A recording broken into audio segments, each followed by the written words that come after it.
नांदेड़ लोकसभा के ज़िमनी इंतखाबात के लिए बीजेपी ने ज़िला सदर संतुक हम्बरडे को अपना उम्मीदवार नामजद किया है। संतुक हम्बरडे ने आज एक बड़ी रैली निकालकर अपना पर्चा नामजदगी दाखिल कर दिया है।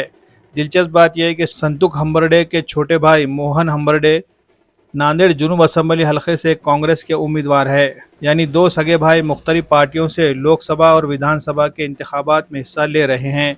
बीजेपी को लोकसभा के ज़िमनी इंतखाबात के लिए मौजूद उम्मीदवार मिलने में दुश्वारी हो रही थी। पिछले इंतखाबात में शिकस्त के बाद प्रताप पाटिल चिखलीकर ने ज़िमनी इंतखाब में हिस्सा लेने से इनकार कर दिया था और लोहा असम्बली हलके से एनसीपी में शामिल होकर अजीत पवार की पार्टी से पर्चा नामजदगी दाखिल कर दिया था।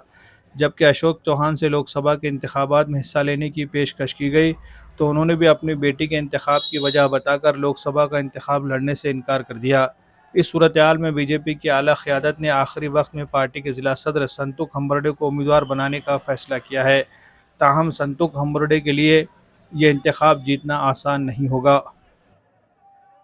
हिंदुस्तान की सबसे मजबूत इलेक्ट्रिक बाइक जॉय ई बाइक अब नांदेड़ में भी हो रही है दस्तयाब। जी हां, ग्रीन राइडर को नांदेड़ में जॉय ई बाइक का ऑथोराइज्ड डीलर बनाया गया है। मर्द ख़वातीन के अलावा कॉलेज के तलबा की ज़रूरत के मुताबिक जॉय ई बाइक 4 अलग अलग मॉडल में दस्तयाब है, जिसमें म्यूहूस, वोल्फ और जेननेक्स नैनो। खूबसूरती और मजबूती के साथ साथ ज़बरदस्त बैटरी बैकअप, सिंगल चार्ज में 100 से 120 किलोमीटर की मिलेगी रफ्तार। कम से कम डाउन पेमेंट देकर EMI पर भी मिल सकती है गाड़ियाँ।